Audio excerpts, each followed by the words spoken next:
Alright, YouTube. So in this video, I want to talk about the concept of motivation and how, unfortunately, by itself, it'll never be enough for you to reach your fitness goals. Never ever? Never, ever, ever. Never, never, ever, ever for never ever? Never, ever, never, never, ever, ever, never. Never, ever, ever, ever, ever, ever, ever, ever? Having motivation is definitely how you start, but I don't think you can rely on it forever. Ever? And in this video, I'm hoping I can explain why.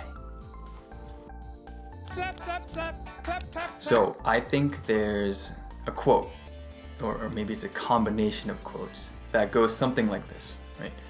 Motivation is what gets you started, habits are what keep you going, and then discipline is what pushes you through. And I know it might seem kind of corny, but this is exactly how I see most people go through this process, myself included. It's always you're motivated at first, then you build the habits, and then you become disciplined. And then if you keep going, there's a hidden fourth step called addiction. But for the purposes of this video, let's assume everyone's goal is to become disciplined, where in fitness terms that would mean you're willing to exercise for your health no matter what the circumstances and no matter how you're feeling. Now, unfortunately, you can't just go from motivation to the discipline stage right away, right? So let's start from the beginning and break down what motivation is. So I was brainstorming for a while on how I can describe how I see motivation and its problems. When I was about to give up, I came across a paper by Eleanor Simpson and Peter Balsam, which had an amazing chart that maps out the concept of motivation pretty well. I've adjusted the chart slightly, but the concept is exactly the same, so I'm not taking any credit for this framework at all. A link to the full paper is in the description for those of you that are interested. Anyway, you can see from this chart that at the center of motivation is a simple but very important cost-benefit analysis. Obviously, if you have to give up too much, or if the reward of getting to your goal isn't that great, then you're not going to pursue it. On the other hand, if the benefits outweigh the perceived costs, then you'll have the direction and vigor to reach your goals. I think that's just basic human nature. So on the left side of the chart, we have our three major factors that influence the cost-benefit analysis. Let's look at each of them through the lens of fitness and why they're a bit problematic. Up first, we have physiological state. A big one for fitness, but simply put, this is your physical condition. In terms of working out, I've summarized this factor to include things like diet, sleep, and stress levels. But I think we all know that these things aren't always constant, yet alone optimal all the time.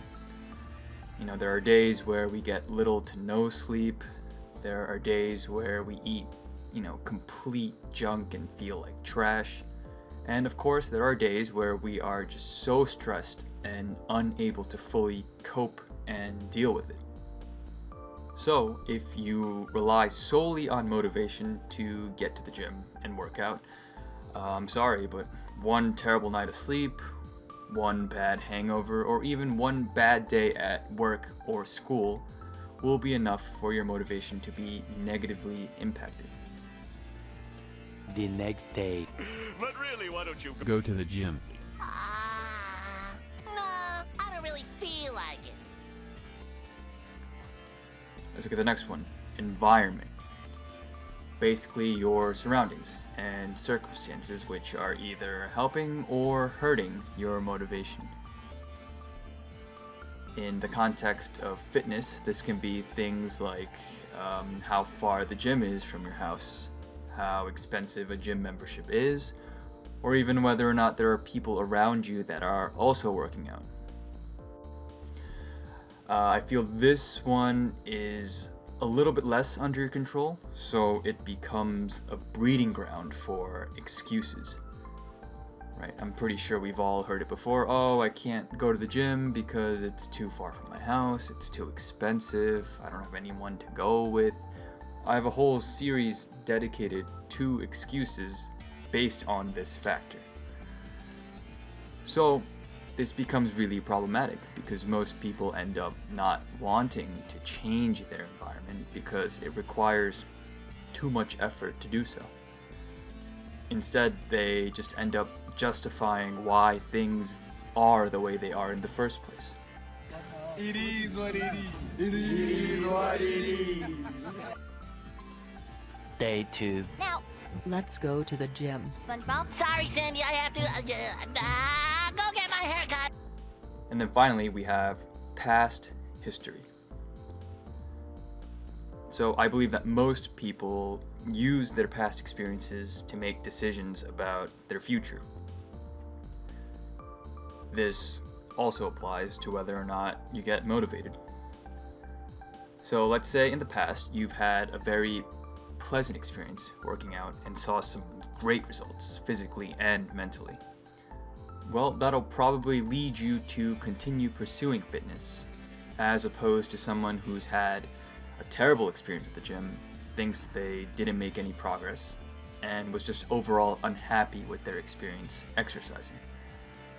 Well, a person like that will be more inclined not to go or not to continue exercising because they've tried it before and it didn't work for them. And my problem with this factor is it becomes worse the more stubborn a person is.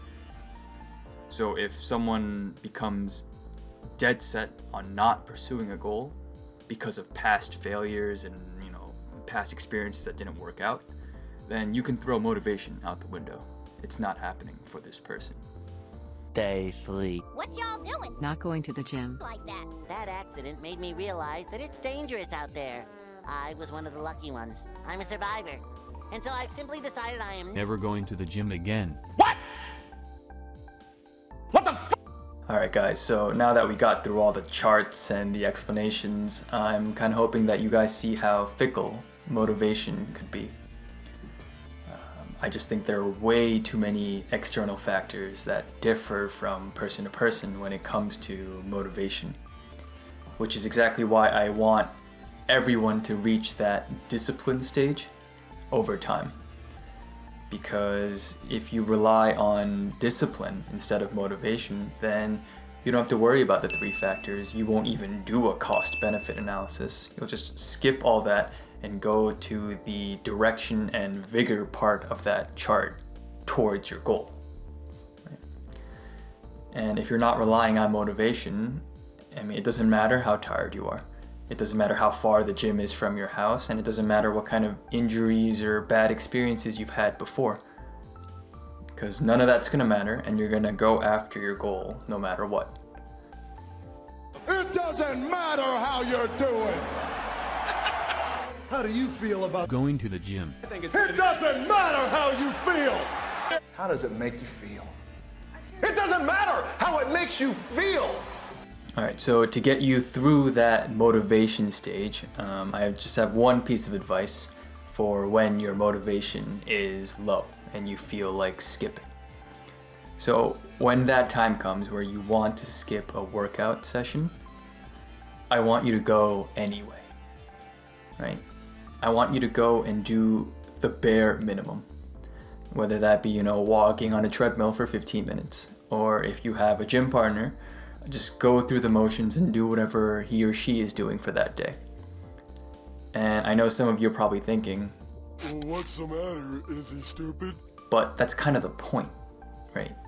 Because you're telling yourself and your body, like, look, I really don't want to go today. I really don't want to put in the work today.